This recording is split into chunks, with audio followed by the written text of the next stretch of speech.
The moment my son stepped into the courtroom, the faint chatter scattered through the room died almost instantly.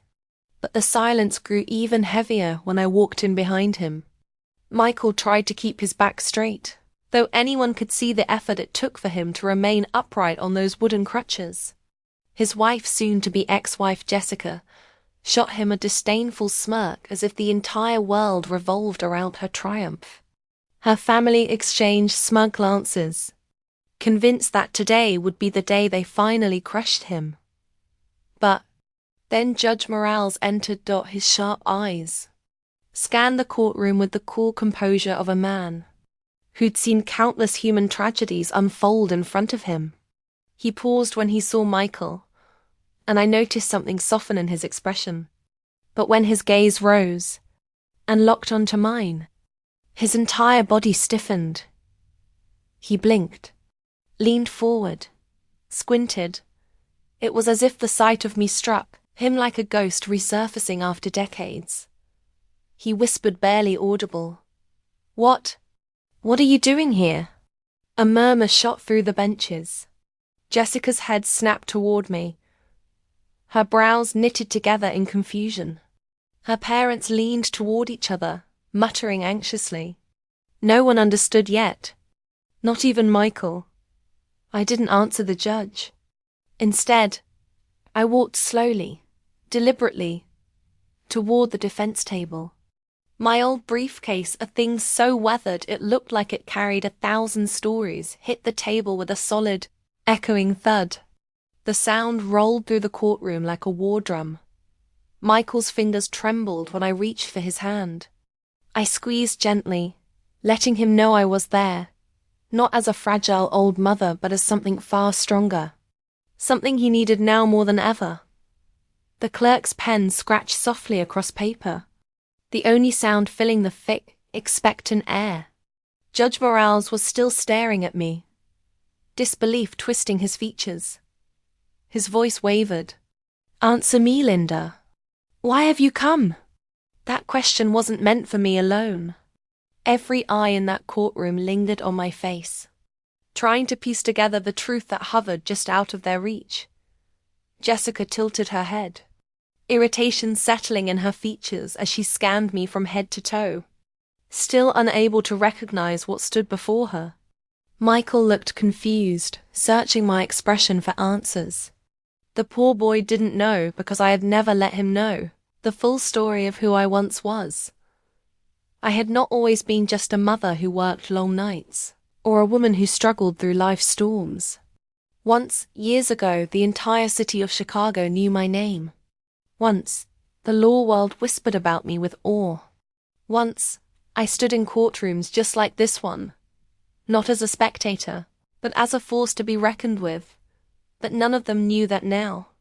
Not yet. Just an hour earlier, the sky outside had been thick with grey clouds, threatening to break open. I had helped Michael out of the car, his steps uneven and painful. Cameras flashed as whispers rippled across the courthouse entrance. "It's the Velacera divorce," someone muttered. "Heard it's going to be vicious." I pretended not to hear, keeping my face unreadable. But the moment Jessica's luxury car screeched to a stop behind us, the murmurs turned sharper. She stepped out in a blinding red designer dress, sunglasses perched like a crown of arrogance. Her family strutted behind her, as though victory had already been written into the record. They thought today would be simple, that they would walk into court and walk out owning half of my son's home, his pride, his sacrifice, his life's work. They didn't know what was coming. Not yet. But they would. And what happened next would flip the entire courtroom upside down. What secret was the judge recognizing? And why would Jessica's family soon regret ever underestimating me? I didn't need to look at Michael to know how heavy his breathing had become.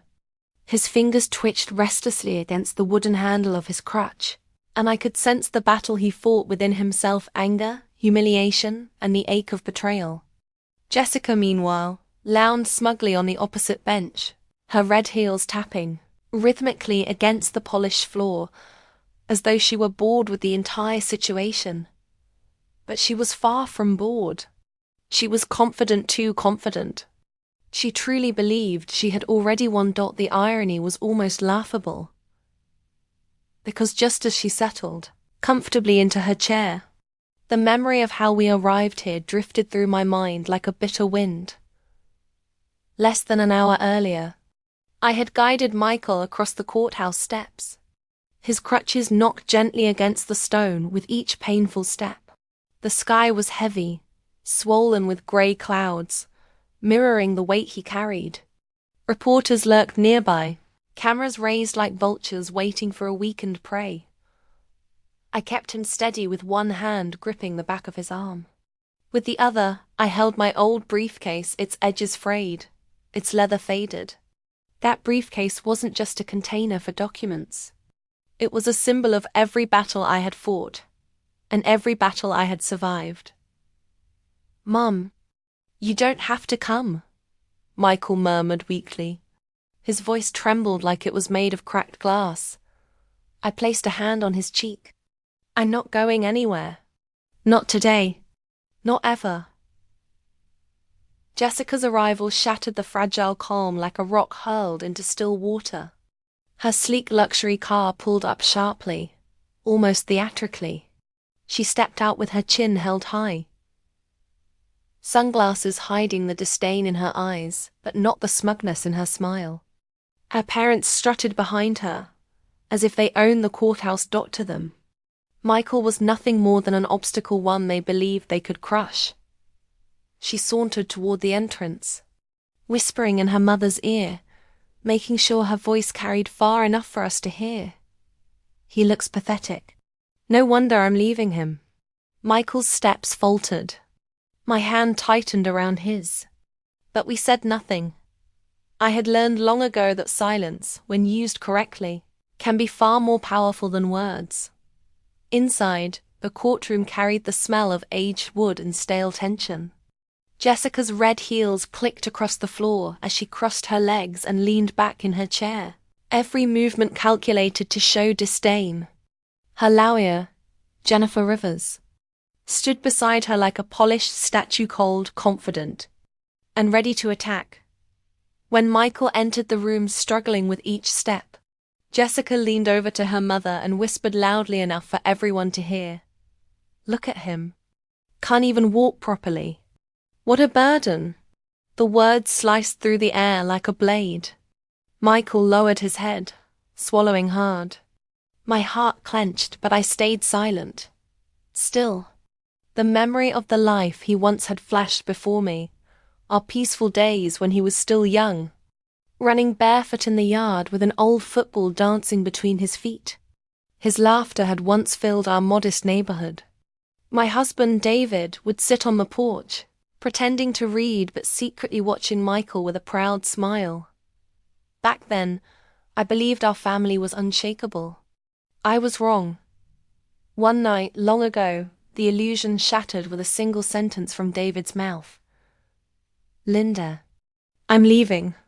I have another life now." No hesitation, no remorse. He walked out of our home and straight into the waiting arms of a wealthy widow. Michael had been only 10, too young to understand, too old to forget. But that day today the pain resurfaced. Because once again, my son was being abandoned. Once again, someone he trusted was throwing him away. And once again, I knew I could not let his life crumble. Not this time. Because Jessica was about to learn something she never expected. That the woman she thought was just an aging, powerless mother was someone far more dangerous. What past had I buried so deeply that even my own son didn't know it? And why was it powerful enough to turn the entire trial upside down? Michael sat down slowly on the plaintiff's bench, adjusting one crutch against the wooden seat, his face tight with pain he refused to show. The courtroom hummed with quiet whispers, each one slicing into me like a needle. I watched him curl inward, shoulders hunched, head bent. My son, the same boy who once ran around the yard, until sunset. Now sat like a man twice his age, burdened under the weight of humiliation and heartbreak. Jessica, however, seemed to glow with satisfaction. She crossed her perfectly manicured legs and tapped her red heels against the floor in a mocking rhythm. Tap, tap, each sound sharp, deliberate, like she was announcing her victory before the trial had even begun. Her lawyer, Jennifer Rivers, rose to her feet with that cold confidence she was infamous for. She carried a thick stack of papers, placing them on the table as though they were irrefutable proof of Michael's worthlessness. "Your Honor," she began, projecting her voice with theatrical precision, "my client will demonstrate that Mr. Michael Villasera can no longer perform his responsibilities as a husband or a father. He is financially unstable, physically impaired, and unable to provide a nurturing environment for their child." Every word was a hammer, pounding against the remnants of my son's pride. I felt my jaw tighten, but I still waited. My time had not yet come. Michael's hand gripped the crutch so tightly that his knuckles turned white. He didn't look up. He didn't defend himself. He simply swallowed the cruelty like he had been doing for months. Jennifer's voice dripped with superiority. "We seek divorce, division of all marital assets, and primary custody of the child." Jessica pressed her lips together in a smug little smile. The same lips that once promised my son a lifetime of love. Her lawyer wasn't finished. "With his disability," Jennifer continued, "Mr. Villasera poses a burden that my client cannot reasonably continue to support." I felt fire rising in my chest, threatening to break loose. And then, like a match thrown onto gasoline, Jessica leaned forward and added loudly, "He's just broken. And I refuse to waste the best years of my life babysitting a man who can't even take care of himself." Gasps rippled through the courtroom. Michael's entire body jerked. He inhaled sharply, trying to hide the sting of her words. But I saw it. I felt it.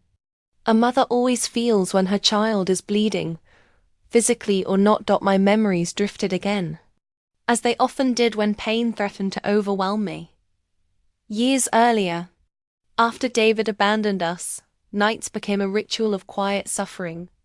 I would find Michael curled beneath his blanket, crying silently so I wouldn't hear. I would sit beside him, smoothing his hair and whispering promises I wasn't sure I could keep. "I'm here, son. I'm not going anywhere. I promise." I worked 2 jobs to keep us afloat: office clerk by day, freelance bookkeeping by night. I rode an old bicycle through storms and freezing winters to reach clients. Sometimes we ate dinner with coins I found at the bottom of my purse. But I never let Michael see how scared I truly was. And yet, he grew strong. He became everything I had fought for. So seeing him now, his spirit crushed, his dignity attacked, rekindled something in me I had buried long ago. The courtroom returned to silence as Jennifer handed the judge another set of documents. Jessica leaned back smugly, as if the verdict were already carved into stone. But they did not know me. They did not know what I had built, what I had survived, what skills I had mastered long before Jessica even learned to tie her first designer heel. My past was not a secret because it was shameful. It was a secret because I wanted Michael to grow without knowing the battles I once fought. But today the past was knocking loudly. The judge scanned the papers. But as he lifted his gaze, his eyes drifted not to the documents, not to Jessica, but directly to me. His expression tightened, curiosity flickering through his features again. It was almost time. Because soon, very soon, the courtroom would discover that I was not merely Michael's mother. I was the woman who once made corrupt lawyers tremble. I was the one who stood undefeated for years. I was the one the legal world once called something else entirely. What was the title I once carried that could make an entire courtroom fall silent? And why had I hidden it for so many years? As Jessica's lawyer continued droning on, the courtroom lights flickered slightly, just enough to cast long, trembling shadows across the wooden floor. I sat behind Michael, my posture straight, my hands folded calmly in my lap. No one noticed the storm building inside me. No one realized that every cruel word spoken was chipping away the mask I had worn for years. Jessica lifted her chin proudly, as though each insult she hurled at my son added another jewel to her imaginary crown. She didn't know she was merely tightening the rope around her own downfall. While she gloated, my mind drifted back years and years ago, to a night that changed everything. I had just placed dinner on the table, the smell of pot roast still hanging in the air. Michael was 10, cheeks flushed from playing outside. David, my husband at the time, sat across from me, silent. Too silent. He didn't touch his food. Instead, he pushed his chair back, stood up, and looked at me with eyes cold enough to freeze a river. Linda, I'm leaving. There's someone else. Just like that. No hesitation. No apology. Just a sentence that cracked our home in half. Michael stood in the doorway, frozen. He stared at his father as if trying to understand why the world suddenly shifted beneath his feet. And then the door closed behind David, and the sound of an engine driving away was the punctuation mark that ended our life as we knew it. From that day forward, it was just the two of us against the world. But I never broke, not for Michael's sake. And I wouldn't break today either. A memory of the years that followed rolled through my mind like an old film. Even with exhaustion etched into my bones, I woke up early, prepared breakfast, and walked Michael to school. I worked late nights, crunching numbers for small neighborhood stores, chasing every dollar to keep the lights on. There were times when I held Michael's small hand under a broken umbrella, walking home through storms, pretending the cold didn't bite at my bones. I would laugh, telling him, "We're stronger than this rain, aren't we?" And he would nod with a smile that lit up the darkest nights.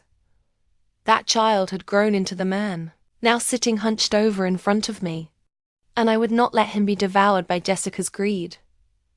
Judge Morales cleared his throat, snapping me out of my memories. "Mrs. Rivers, your claims are noted," he said. "But do remember that evidence, not opinion, guides this court." A subtle warning. Jennifer stiffened. Jessica's eyes flared with annoyance. They weren't used to being challenged. But their irritation only pushed another, painful memory to the surface. Michael's accident. The night I received that phone call, the world shattered a second time. His foreman's trembling voice echoed through my ears even now. "Mrs. Villasera." Michael fell from the scaffolding. There was an electric shock. "You should come immediately." I remembered running barefoot into the street, the cold pavement stinging my feet, racing to the hospital, and then seeing him lying motionless under white bandages, my strong, hard-working son, reduced to a fragile shell. The doctors told me he would never walk normally again. He would rely on crutches for the rest of his life. Jessica had cried beside me that first night. I thought she loved him. I thought she would stand by him. But love for her had always been conditional, and the conditions had changed. It wasn't long before she started seeing Michael not as her husband, but as a burden. Not a partner, but a problem. But the true breaking point came on a morning in the kitchen, when Michael asked Jessica to help him go to the garden for some air. His voice had been full of rare excitement, and she replied coldly, "I'm not your nurse. Figure it out yourself." Michael never asked her for help again. As I sat in the courtroom, watching her now, laughing quietly with her mother, mocking my son's disability, something within me hardened. Jessica thought she was fighting a broken man. Jessica thought she was fighting a powerless mother. She had absolutely no idea who she was actually stepping into the ring with. Because I had once been a woman whose name alone made Dishonest lawyers reconsider their strategies. A woman who never lost a case she fought with her full heart. A woman feared and respected across Chicago's legal world. A woman the newspapers once called the Queen of Law. And Jessica was about to learn exactly why. What exactly was I preparing to do? And how would revealing my hidden past turn the entire courtroom upside down? The days following Michael's return from the hospital were a blur of bandages, medication schedules, and desperate attempts to rebuild a life that had collapsed in a single moment. The house he had built with pride, the home he once described as our fortress, now felt like a fragile shelter trying to contain too much pain. Jessica played the perfect wife for a little while. She warmed soups, arranged pillows behind his back, and spoke in soft tones when neighbors visited. But I saw through it. Her kindness was shallow, like a thin coat of paint hiding a rotting wall. And sure enough, the veneer began to crack. One early morning, sunlight creeping through the blinds, Michael called out from his wheelchair with a hopeful spark in his eyes. "Mom, I want to sit in the garden today. Could you ask Jessica to help me get there?" He said it with the eager tone of a child wanting to play outside. It was the first time in weeks he'd expressed any desire beyond merely existing. I wanted to believe Jessica would understand. I wanted to believe she still had some love left. I walked into the kitchen where she was stirring her coffee, already dressed to go out, tight blouse, heavy perfume, hair styled like she was heading to a gala. I kept my voice gentle. "Jessica, honey, Michael wants to go to the garden. Can you help him a bit?" She spun around, irritation written across her face. "I have things to do." She didn't even pretend. Can he manage on his own? For once, without waiting for my response, she slammed the mug onto the counter, grabbed her purse, and stormed out, heels clicking sharply against the floor, leaving a trail of cold perfume behind her. When I returned to Michael, he was still by the window, hands folded nervously in his lap. "She said no, didn't she?" He whispered. His voice was small, fragile. I forced a smile. "It's all right, sweetheart. I'll help you." But as I wheeled him toward the garden, his head low and silent tears escaping down his cheeks, something inside me cracked open too. Family dinners became battlefields of silence. I prepared meals. Michael always loved chili, roasted chicken, homemade soup, but Jessica barely touched her plate. She picked at her food, rolled her eyes, and complained about losing her appetite. Once, I heard her scoff under her breath. "I can't eat with that thing staring at me." That thing, she meant Michael, her husband, the boy who once built dreams with her. I held onto my composure like a shield, trying not to show the rage boiling in my veins. But the worst moment came late one night. Michael groaned softly in his sleep, the pain in his legs flaring up again. I heard him call out in a trembling voice, "Jessica, please, can you massage my leg a bit? It hurts so much." I paused, outside their room, begging silently for her to show a trace of humanity. Instead, her voice cut through the air, sharp as a dagger. "I'm not your nurse. Stop whining. If you need help, go hire someone." The sound of Michael's strangled breath ripped through me. He didn't reply, but the silence that followed was more painful than any scream. He curled into himself, shoulders shaking, trying to hide the tears she had caused. I stood in the hallway, gripping the doorknob so tightly my fingers went numb. I wanted to burst inside, drag her out by her hair, scream until the walls cracked. But I couldn't. Not yet. Revenge is a dish that must be served with proof, not anger. And that night, while sitting alone at the kitchen table, I realized something. Jessica wasn't just abandoning Michael emotionally. She was preparing to destroy him completely. The change in her clothes, the long nights away, The expensive perfume, the whispers around town. It all connected. Jessica wasn't just pulling away from her marriage.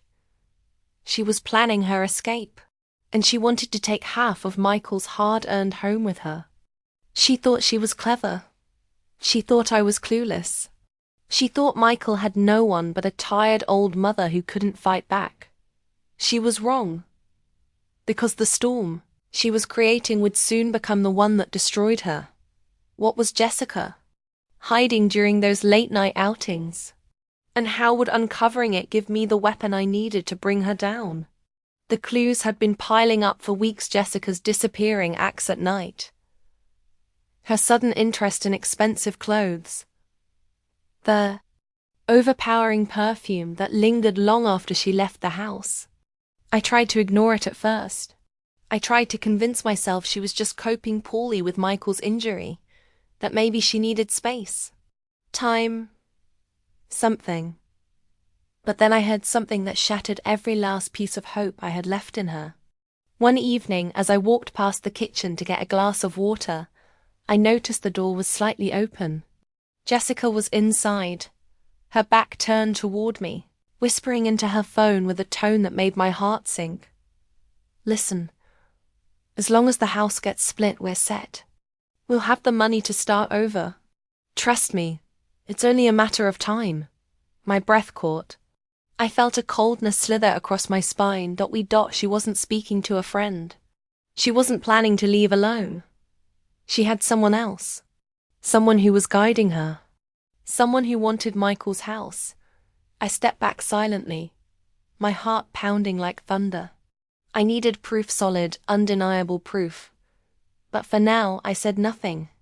Michael didn't deserve to carry that weight. Not while he was still learning how to walk again without crying in pain. Jessica's transformation became more obvious with each passing day.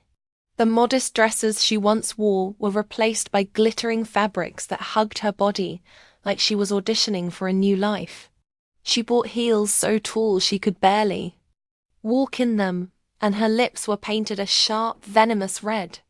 She left home every night, sometimes claiming she had old friends to catch up with, sometimes saying she needed fresh air. But the only thing fresh about her was the scent of betrayal trailing behind her dot. And though she thought she was subtle, the world around her noticed. At the market, Mrs. Davis, the same woman who'd sold me vegetables for 20 years, pulled me aside. Linda, I don't want to get involved, but I've seen your daughter-in-law around town. And not alone. Her voice lowered to a whisper. She's always with a tall man you've never met. The kind you don't forget. They act intimate.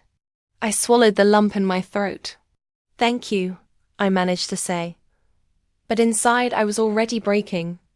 Yet the worst thing, the cruelest, cut came one night when Michael was struggling with a flare of pain in his injured leg.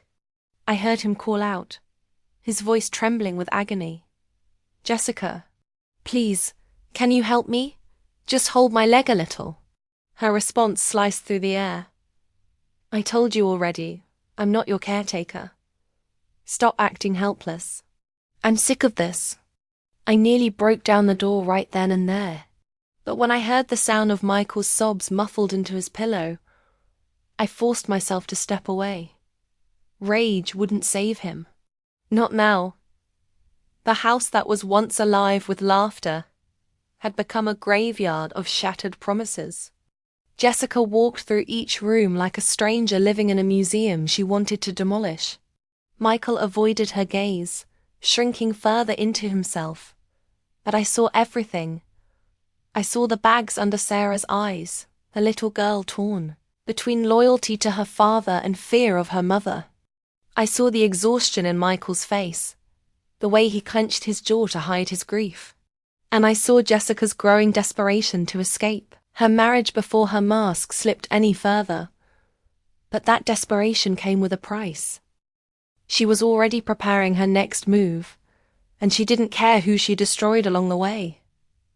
One night, while the wind rattled softly against the windows, I woke to hushed voices coming from Sarah's bedroom. I moved quietly down the hallway, My heart pounding with dread. Jessica's voice slid through the door like poison. Tomorrow, when the judge asks, you tell them you don't want to live with your dad anymore. Understand? You say he can't take care of you. Sarah's tiny voice broke into sobs. But Mommy, I don't want to lie. I want to stay with Daddy. Jessica's reply was so cold it made my blood freeze. If you don't help me win this, we'll have nothing. Do you want that? Do you want to live miserably with your crippled father and that old woman? My hand clamped over my mouth to muffle the cry that escaped me. Jessica wasn't just betraying Michael. She was forcing her own daughter to commit perjury. That was the moment everything crystallized. This wasn't just cruelty. This wasn't just infidelity. This was a calculated attack. And I knew then what I had to do. Because Jessica had crossed a line no mother should ever cross. And I was done staying quiet. But what proof would I uncover next? And how would it become the weapon that ultimately destroyed Jessica's entire scheme? From the moment I heard Jessica forcing her daughter to lie, something inside me shifted permanently like an old lock clicking open after years of rust. I had endured her insults, her sneers, her staged tears, and her shameless neglect of Michael. But threatening a child, manipulating a little girl to tear down her own father in court, that was a crime of the heart no judge would ignore. And I knew exactly what to do next. I didn't storm into the room that night, not yet. I backed away quietly, allowing Jessica to believe her secret remained safe. I returned to my room and sat at the edge of my bed, fingers trembling, mind racing. I stared at my old briefcase, the one I hadn't opened in years. It sat there like an old friend waiting for me to remember who I once was. Slowly, my breath evened out. My spine straightened, and my resolve hardened. If this war was going to be fought, then I would not step into the battlefield as Michael's elderly mother. I would step in as Linda Villasera, the woman who once dismantled high-profile criminals with nothing but her mind and a stack of evidence. A title they once whispered about in hushed awe. The Queen of Law. The next morning, the first rays of sunlight crept through the cracked curtains. I found Michael already awake, sitting in the kitchen with a cold cup of tea untouched before him. He looked exhausted, physically and emotionally drained. His shoulders slumped forward as if life itself had pushed him into a corner. Sarah sat beside him, trying to smile, though fear still lingered in her eyes. The moment she looked up at me, something inside her cracked. She leapt into my arms and buried her face in my chest, her small body trembling. Grandma, I don't want to lie. Her voice came out in a whisper thick with tears. My heart squeezed painfully. I stroked her hair. You won't, sweetheart. I promise you won't. Michael's eyes widened. What do you mean? He whispered, panic creeping into his voice. Mom, what happened? I didn't answer directly. He had enough burdens already. Instead, I placed a hand on his shoulder. Eat something, I said softly. You'll need your strength. He nodded weakly. I could tell he wanted answers, but he trusted me enough not to push. When Jessica finally strolled into the kitchen, dressed in another expensive outfit that didn't belong to a woman supposedly struggling with her marriage, her eyes widened at the sight of us. She faked a smile, that sharp, practiced, venomous grin. Well, good morning, she said, tossing her hair. What's with the sad faces? Did someone die?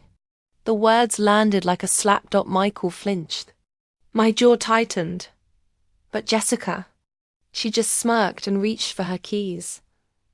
Anyway, I have errands. I'll be home late. Don't wait for me. She didn't even acknowledge her daughter.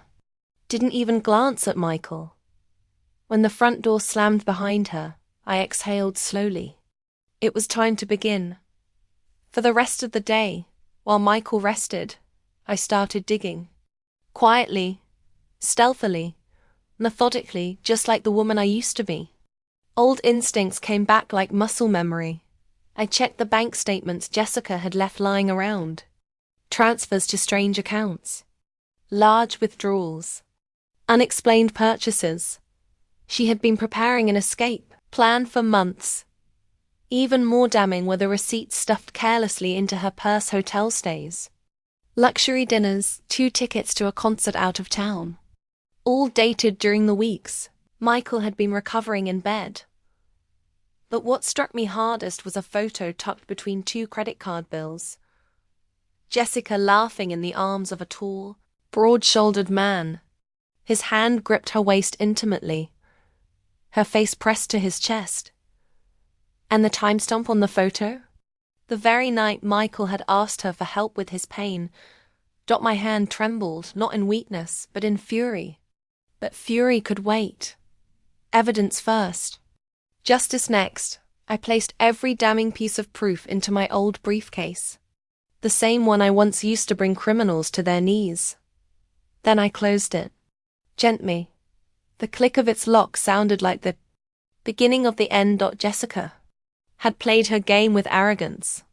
Now it was my turn. And this time, I was playing to win. What devastating evidence would I uncover next? And how would I use it to prepare a courtroom ambush Jessica never saw coming? The more I dug into Jessica's life, the faster her web of lies unraveled. Every drawer I opened, every crumpled receipt I smoothed out, every digital trail she thought she'd erased all of it painted a picture far uglier than even I expected. She wasn't just planning to abandon her family. She was planning to rob them blind before disappearing into a new life built on betrayal. But I needed something irrefutable. Something that no lawyer, no matter how silver-tongued, could twist into innocence. So I watched. And I waited. Jessica thought she was clever. She thought her late-night outings were invisible. But she had forgotten something. People talk. Cameras record. Paper trails never lie. I reached out to a few old connections, individuals who owed me favors from a past life they thought I'd left behind. One of them, a private investigator named Roderick, picked up my call on the first ring. Linda? The Linda Villasera? His voice trembled slightly. I thought you retired from everything. Not today, I said quietly. I need your help. When I explained the situation, he didn't hesitate. I'll get you everything, he promised. Everything. And he did. 2 days later, Roderick slid a brown envelope across my kitchen table. Jessica wasn't home. She rarely was these days. The house felt lighter without her, as though her absence had cracked open a window to fresh air. I opened the envelope slowly. Inside were photos more than I expected. Jessica in a hotel lobby, her hand intertwined with the man I'd seen in the earlier photograph. Jessica kissing him in the parking garage behind an expensive restaurant. Jessica laughing at a rooftop bar, champagne in hand, while Michael lay at home unable to stand without, wincing. But the real bombshell wasn't the photos. It was the video. Roderick tapped the screen of his tablet. Recorded from the hotel's external camera, he said. You'll want to see this. The footage showed Jessica and the man walking into a luxury hotel. Her hand was on his chest, her face flushed with excitement. They moved like a couple in love, not a married woman suffering through a difficult time. Then came the audio recorded in the hallway leading to their room. Her voice was unmistakable. Once I get half the house, we'll finally be free. He's too weak to fight it. His mother can't help him. No one can. I froze. My breath stilled. My heart hardened until it felt like stone. Roderick watched me nervously. Linda, are you okay? Yes, I said calmly. This is exactly what I needed. Because those words spoken in Jessica's own voice were the nail in her coffin. Later that evening, after Roderick left, I sat alone at the dining table. The glow of a single lamp illuminating the stacks of evidence that now filled my briefcase. I traced my fingers lightly over each document, each photo, each screenshot. Every piece was a weapon forged by Jessica's own hand. Michael came into the room hesitantly, leaning heavily on his crutches. "Mom? You've been in here for hours. Are you researching something?" I closed the briefcase gently. "Just preparing," I said. "For what?" I looked at him, my son, who had endured heartbreak after heartbreak without lashing out, who had swallowed pain without blaming anyone, who had been betrayed in every possible way by the woman he once adored. "For justice," I answered softly. He stared at me, confused, but something in my voice must have reassured him. He nodded slowly, then made his way back to his room. As soon as he disappeared around the corner, my composure slipped. I pressed a hand to my chest, feeling the ache of every memory we had survived together. The fights, the tears, the long nights in the hospital. Jessica had tried to break him, but she had forgotten who had raised him.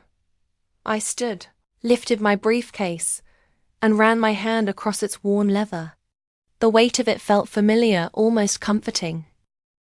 I had buried the Queen of Law years ago to live a quiet life, but Jessica had awakened her, and now I was ready, because tomorrow I planned to walk into that courtroom not as an observer, but as the one holding the match that would set Jessica's lies on fire.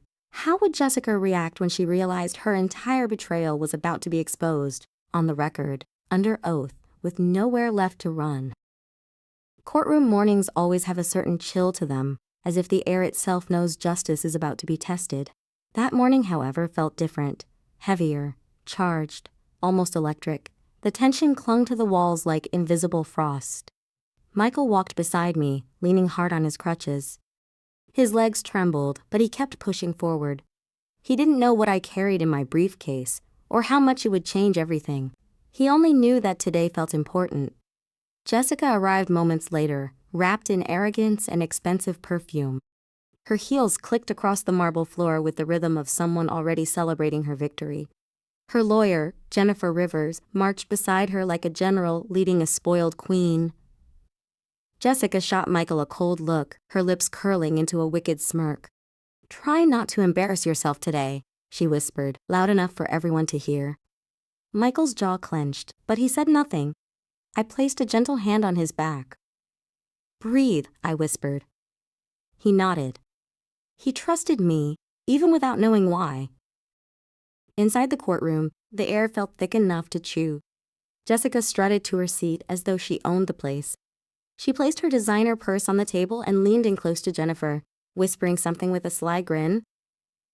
Jennifer smirked and organized her neatly labeled files. She had no idea the floor beneath her was moments away from collapsing. Judge Morales entered with his usual calm authority, but when his gaze found me, something flickered in his expression. Recognition, curiosity, and something else. Was it respect? He nodded slightly, just once, and that was when I knew. He remembered exactly who I was. Everyone settled in. Papers shuffled. The clerk cleared her throat. Court is now in session. Jennifer rose, confidence radiating off her like perfume. "Your Honor, we would like to present evidence that Mr. Villasanier is physically incapable of providing a stable environment for the child. My client seeks full custody and fair division of assets, given that she has been the primary caretaker and financial contributor during this difficult period." Jessica nodded with exaggerated sorrow, like a cheap actress in a low-budget play. Michael's hands trembled.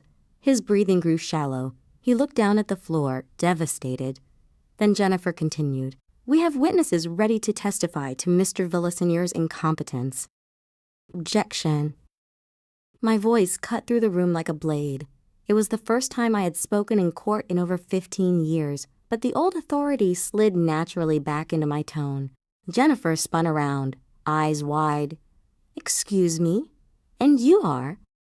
I stood slowly, the courtroom watching as I lifted my old leather briefcase onto the table.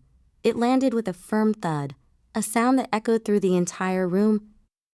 "I am Linda Villasanier," I said calmly. "Representative for my son, Michael." Jennifer scoffed, You're not listed as counsel. This is irregular. Judge Morales leaned forward. Miss Villasenior, he said, almost smiling. Do you wish to submit your reinstatement documentation? A ripple of gasps swept through the courtroom. Michael turned toward me, stunned. Mom, what is he talking about? Jessica's mouth dropped open. Reinstatement? What reinstatement? I reached into my briefcase and pulled out the document Roderick helped me file, my official reinstatement to practice law in the state. Judge Morales accepted it from the bailiff, scanned it, and nodded. Approved, he said. Effective immediately. Jennifer's eyes bulged. What? This is absurd. Your Honor, she can't just... But the judge raised one hand. It is within her rights. Linda Villasenior has been reinstated to the bar. She may represent her son. Jessica shot up from her seat. No, this isn't fair. She's just his mother. Correction, I said, stepping closer, my voice steady and cold. I am his attorney. The courtroom erupted in murmurs. Michael stared at me as though seeing me for the first time. Mom, you were a lawyer. I touched his arm gently. I still am. Jessica clenched her fists. You can't stop what's coming, she hissed at me. You think you can fight us? You're too late.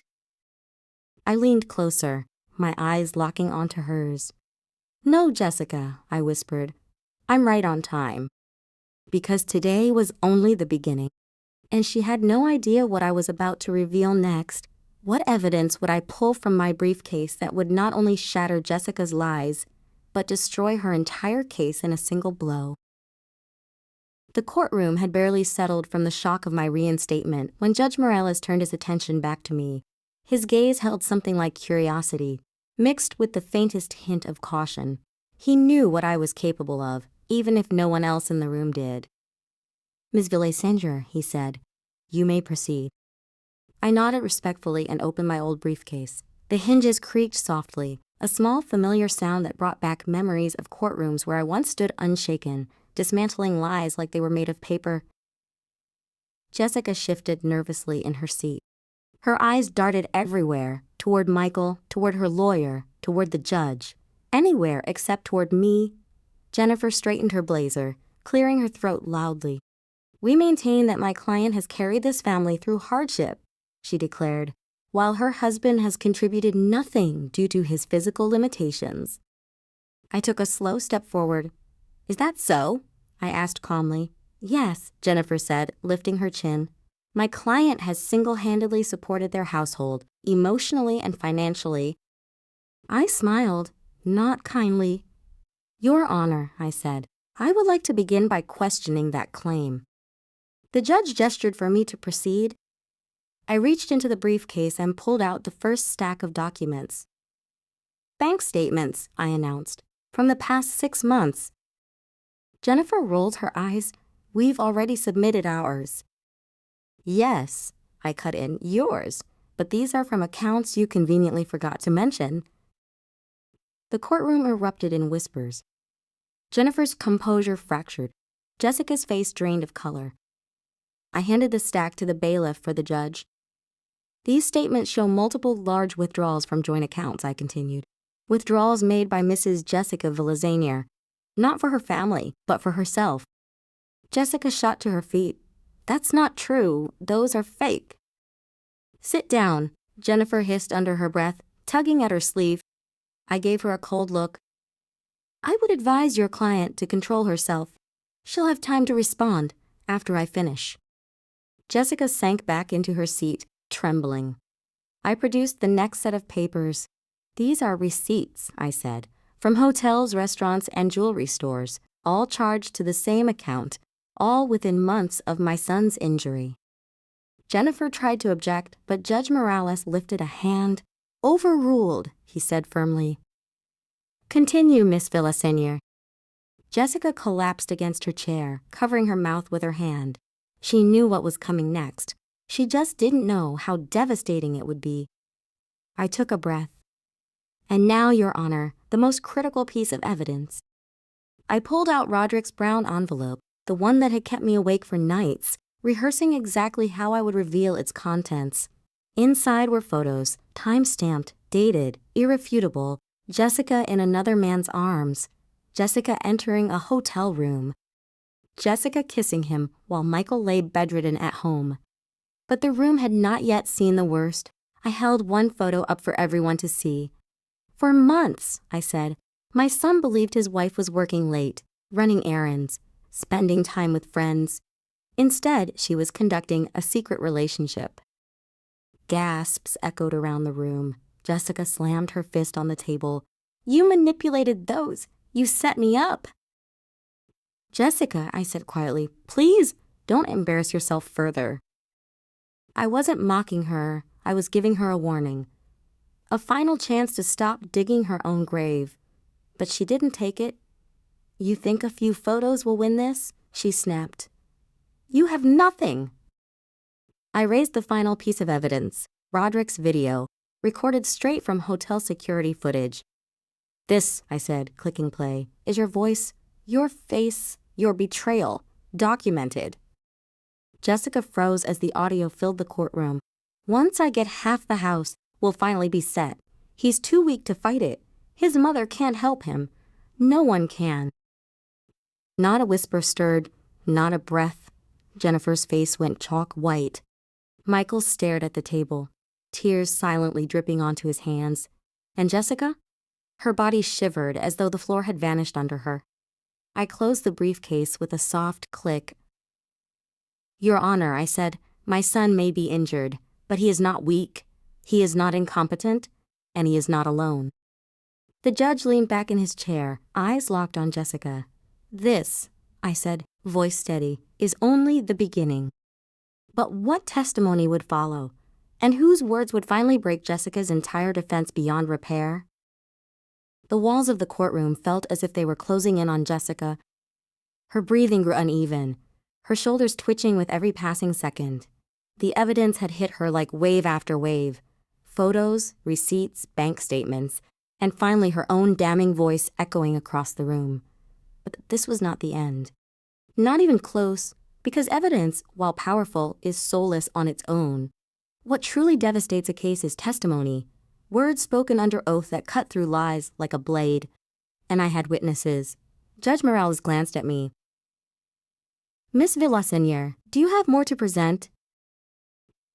Yes, Your Honor, I replied. 3 witnesses. Jessica jerked upright. 3? Who? Who would even testify against me? I turned to her slowly, meeting her panicked stare.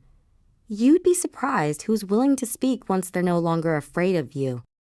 The room's tension thickened. Jennifer leaned toward her client. Stay quiet, she whispered urgently. The more you talk, the worse it gets. Jessica obeyed, but her eyes darted around wildly, like a cornered animal searching for a way out.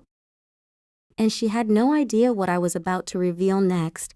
What evidence would I pull from my briefcase that would not only shatter Jessica's lies, but destroy her entire case in a single blow? The courtroom had barely settled from the shock of my reinstatement when Judge Morales turned his attention back to me. His gaze held something like curiosity, mixed with the faintest hint of caution. He knew what I was capable of, even if no one else in the room did. Ms. Villaseñor, he said, you may proceed. I nodded respectfully and opened my old briefcase. The hinges creaked softly, a small familiar sound that brought back memories of courtrooms where I once stood unshaken, dismantling lies like they were made of paper. Jessica shifted nervously in her seat. Her eyes darted everywhere, toward Michael, toward her lawyer, toward the judge. Anywhere except toward me. Jennifer straightened her blazer, clearing her throat loudly. We maintain that my client has carried this family through hardship, she declared, while her husband has contributed nothing due to his physical limitations. I took a slow step forward. Is that so? I asked calmly. Yes, Jennifer said, lifting her chin. My client has single-handedly supported their household, emotionally and financially. I smiled, not kindly. Your Honor, I said, I would like to begin by questioning that claim. The judge gestured for me to proceed. I reached into the briefcase and pulled out the first stack of documents. Bank statements, I announced, from the past 6 months. Jennifer rolled her eyes. We've already submitted ours. Yes, I cut in, yours, but these are from accounts you conveniently forgot to mention. The courtroom erupted in whispers. Jennifer's composure fractured. Jessica's face drained of color. I handed the stack to the bailiff for the judge. These statements show multiple large withdrawals from joint accounts, I continued. Withdrawals made by Mrs. Jessica Villazanier, not for her family, but for herself. Jessica shot to her feet. That's not true. Those are fake. Sit down, Jennifer hissed under her breath, tugging at her sleeve. I gave her a cold look. I would advise your client to control herself. She'll have time to respond after I finish. Jessica sank back into her seat, trembling. I produced the next set of papers. These are receipts, I said, from hotels, restaurants, and jewelry stores, all charged to the same account, all within months of my son's injury. Jennifer tried to object, but Judge Morales lifted a hand. Overruled, he said firmly. Continue, Miss Villazanier. Jessica collapsed against her chair, covering her mouth with her hand. She knew what was coming next. She just didn't know how devastating it would be.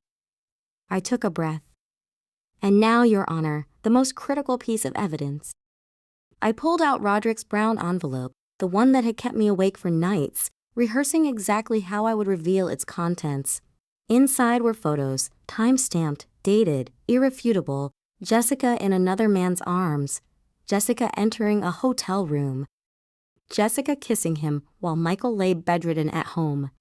But the room had not yet seen the worst. I held one photo up for everyone to see.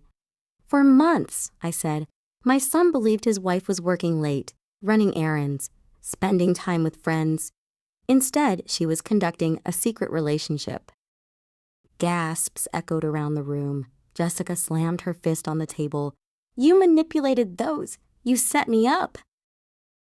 Jessica, I said quietly, please don't embarrass yourself further. I wasn't mocking her. I was giving her a warning. A final chance to stop digging her own grave. But she didn't take it. You think a few photos will win this? She snapped. You have nothing. I raised the final piece of evidence, Roderick's video, recorded straight from hotel security footage. This, I said, clicking play, is your voice, your face, your betrayal, documented. Jessica froze as the audio filled the courtroom.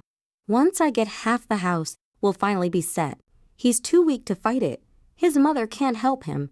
No one can. Not a whisper stirred, not a breath. Jennifer's face went chalk white. Michael stared at the table, tears silently dripping onto his hands. And Jessica? Her body shivered as though the floor had vanished under her. I closed the briefcase with a soft click. Your Honor, I said, my son may be injured, but he is not weak. He is not incompetent, and he is not alone. The judge leaned back in his chair, eyes locked on Jessica. This, I said, voice steady, is only the beginning. But what testimony would follow? And whose words would finally break Jessica's entire defense beyond repair?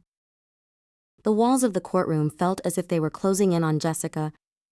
Her breathing grew uneven, her shoulders twitching with every passing second. The evidence had hit her like wave after wave. Photos, receipts, bank statements, and finally her own damning voice echoing across the room. But this was not the end. Not even close, because evidence, while powerful, is soulless on its own. What truly devastates a case is testimony, words spoken under oath that cut through lies like a blade. And I had witnesses. Judge Morales glanced at me. Miss Villazanier, do you have more to present? Yes, Your Honor, I replied. 3 witnesses. Jessica jerked upright. 3? Who? Who would even testify against me? I turned to her slowly, meeting her panicked stare. You'd be surprised who's willing to speak once they're no longer afraid of you. The room's tension thickened. Jennifer leaned toward her client. Stay quiet, she whispered urgently. The more you talk, the worse it gets. Jessica obeyed, but her eyes darted around wildly, like a cornered animal searching for a way out. Witness number 1. The neighbor, the bailiff, opened the door. A modest-looking woman stepped in grey sweater. Tired eyes, hands folded nervously. Mrs. Patel, the neighbor who lived across the street. Jessica's jaw dropped. What is she doing here? Silence. Judge Morales warned sharply. Mrs. Patel took the stand. Mrs. Patel, I began gently. You've known the Villasera family for years, correct? Yes, she replied, nodding. Since before Michael and Jessica married. And you visited their home regularly? Yes, especially after Michael's accident. I tried to bring meals sometimes.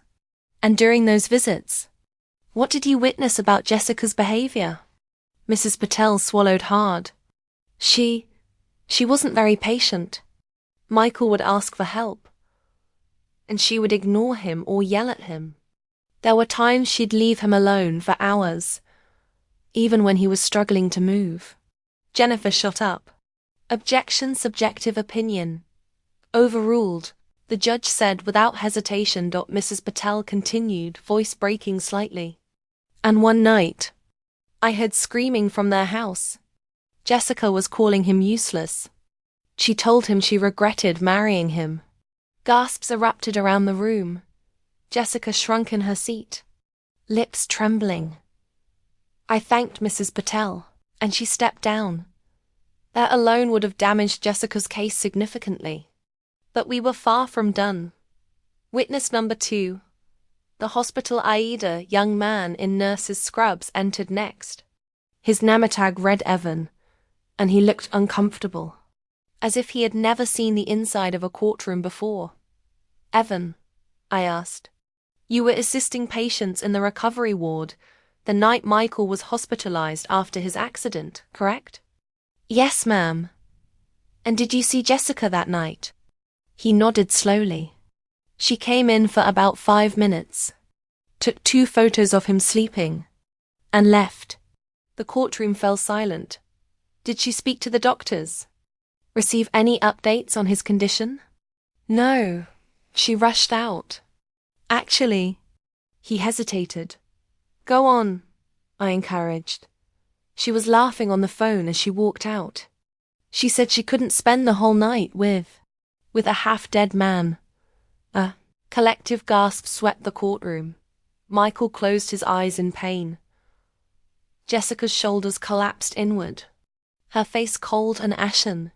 Even Jennifer Rivers pressed a hand to her forehead as if the stupidity of her client's actions were giving her a migraine. The judge scribbled something on his notes with clear displeasure. But still, this wasn't the final blow. There was one more voice left. The voice Jessica had attempted to manipulate. The voice she never thought would speak against her. Witness number 3, Sarah. When the bailiff brought my granddaughter forward, the courtroom softened. Her tiny steps, her trembling hands, her frightened eyes. Every heart in that room seemed to break at the sight of her. Jessica gasped. No. Nitrogen monoxide. She can't testify. She's a child. She doesn't know. This is illegal. Sit down, the judge snapped. One more outburst and I will remove you from this courtroom. Sarah looked at me first, then at her father, then at her mother, whose eyes were wide with panic. She climbed onto the witness chair, her small legs dangling. I approached gently. Sweetheart, I said softly, do you know why you're here? She nodded, wiping a tear. To tell the truth. Her voice wavered, but it held courage. The entire courtroom leaned in. What did your mother ask you to do, Sarah? I asked. Jessica leapt from her seat. Stop this. She's just confused. She's lying. Bailiff. The judge thundered. 2 officers rushed toward Jessica. She fell back into her chair, shaking. Sarah sniffed, then whispered, Mama told me to lie to the judge. To say I don't want to live with Daddy. A heavy silence swallowed the room. And do you want to live with your father? I asked softly. Sarah nodded vigorously, tears falling. Yes. Daddy takes care of me. Mama doesn't. Mama yells a lot. She leaves me alone. Daddy loves me. Jessica crumbled, burying her face in her hands. Her last defense, daughter's testimony, had shattered completely. The courtroom had heard enough. So had the judge. But I wasn't finished. Not yet. What final revelation would I unleash next, one powerful enough to end the marriage, win custody, and expose Jessica's lover in front of everyone? Jessica sat frozen, her fingers tangled in her hair, her shoulders hunched like a collapsing wall. Everything she had built, every lie, every manipulation, every scheme had been torn down piece by piece. And she knew it. You could see it in her eyes. The realization that she was standing on the edge of an abyss of her own making. But the courtroom was still silent. Waiting for me. Judge Morales cleared his throat, his voice steady but stern. Miss Villasera, do you have anything further? I closed my briefcase softly. Double quotes, yes, Your Honor, I said. One final witness. Jessica jerked upright, her face ghost pale. What? No, no more. This is harassment. Mrs. Villasera, the judge snapped with authority. You are seconds away from contempt. Sit down. She fell back into her chair, trembling. Jennifer Rivers, her lawyer, looked exhausted, shoulders sagged, eyes dull, all confidence drained. She hadn't expected to be fighting a legal titan disguised as a simple mother. She hadn't expected all her prepared arguments to be crushed before she even used them. She certainly hadn't expected what I was about to reveal next. The final witness. The man himself. The courtroom doors opened. And in walked the tall, broad-shouldered man from the photographs, Jessica's secret lover. A ripple of shock went through the room. Jessica's eyes widened in horror. Her lips parted, but no sound came out. The man looked uncomfortable, his hands shoved deep in his pockets, his eyes avoiding Jessica's at all costs. He took the stand, cleared his throat, and stared straight ahead. I stepped forward slowly. State your name for the record. Daniel Price, he muttered. And your relationship to Mrs. Jessica Villasera? Jennifer shot up. Objection. This witness is irrelevant. The judge raised a hand. Overruled. Sit down, counselor. Jennifer sank slowly back into her chair. Daniel hesitated. Then he exhaled, shoulders slumping. We've been seeing each other. The gasp that followed was loud enough to shake the benches. Jessica slapped a hand over her mouth. The judge leaned forward, his pen pausing mid-stroke. For how long? I pressed. Daniel swallowed hard. 8 months. The room fell dead silent. 8 months. 8 long months. Nearly the entire duration of Michael's recovery. My chest tightened, not with surprise, but with the confirmation of what I already suspected. And was this relationship purely emotional? I asked. Or was it physical as well? Jessica shut up again. Stop. You don't get to ask that. He's lying. This is ridiculous. Mrs. Villasera, the judge barked. One more outburst and I will have you removed. Jessica collapsed back into her seat, shaking violently. Daniel's face reddened with shame. It was physical. Michael's breath caught sharply. He stared at the ground, his lips trembling, the betrayal cutting deeper than any physical pain he had endured. I softened my tone. Did Jessica ever discuss her husband's injury with you? A long pause. A painful pause. Then, yes, Daniel whispered. She said she felt trapped. She said she wanted out. She said if she could get half the house, we could start a new life. The courtroom erupted in horrified whispers.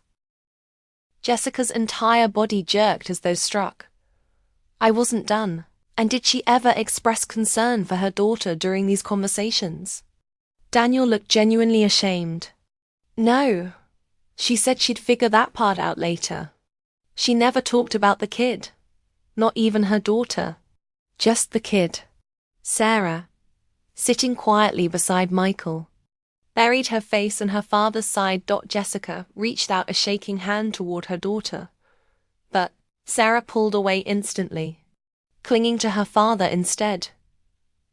The pain on Jessica's face wasn't regret. It was fear. Raw, consuming fear. Because she finally understood her lies weren't just exposed. They were obliterated. I turned to the judge. Your Honor, the intent is clear. Mrs. Villasera abandoned her marital responsibilities, her parental duties, and sought financial gain through deceit and infidelity. She manipulated her daughter, humiliated her husband, and conspired with a third party to strip Michael of his home. I stepped closer to the bench. This wasn't a marriage. This was exploitation.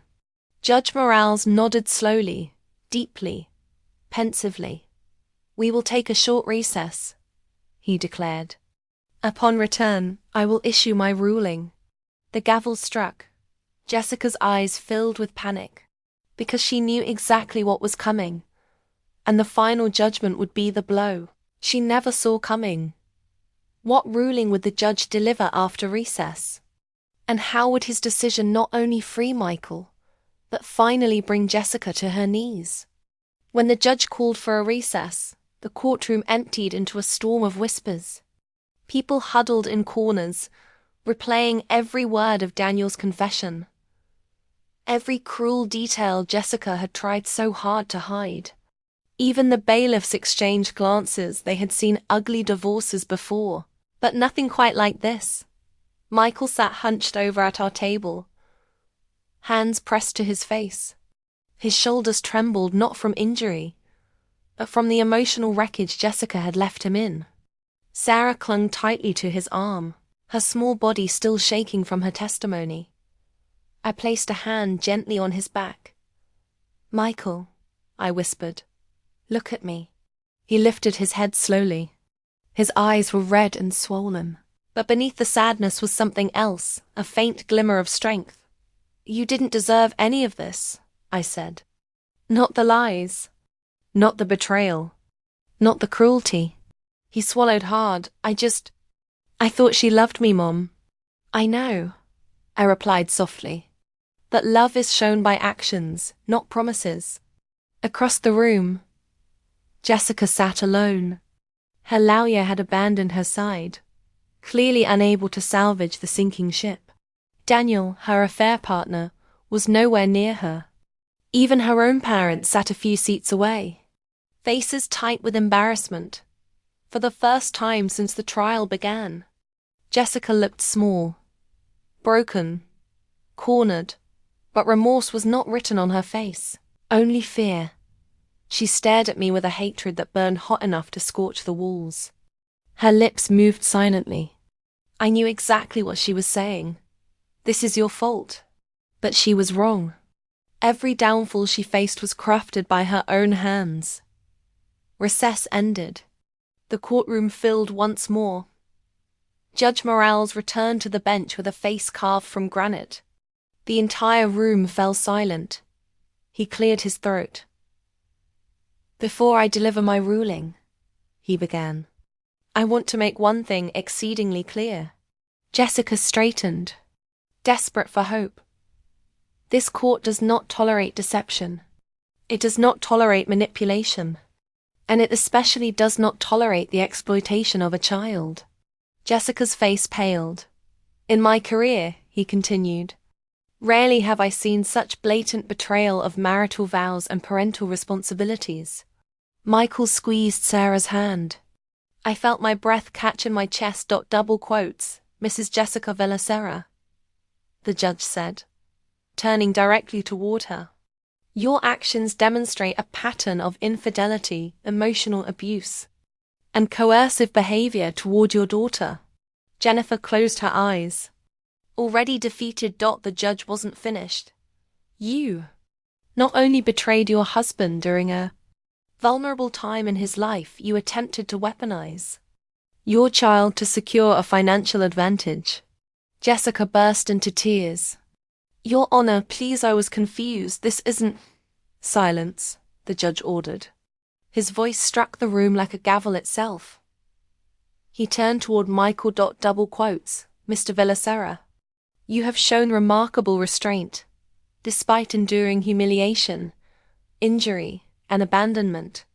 The court acknowledges your efforts to maintain stability for your daughter. Michael nodded, tears streaming down his cheeks. Sarah leaned into him, gripping his arm tightly. And then, the words we waited for. Custody of the child is awarded to Mr. Villasera. A gasp broke across the room. Jessica screamed. No, no, she's my daughter. You can't. But the judge's voice boomed. You endangered your child emotionally and attempted to coerce her into lying under oath. You have demonstrated unfitness as a custodial parent. Jessica collapsed into sobs. The judge continued. Furthermore, due to clear evidence of infidelity and financial deception, the court awards the marital home solely to Mr. Villasera. Another gasp. Jessica clutched the table, shaking violently. My home, my house? It's mine too. It was your husband's investment and labor, the judge replied firmly. You contributed nothing.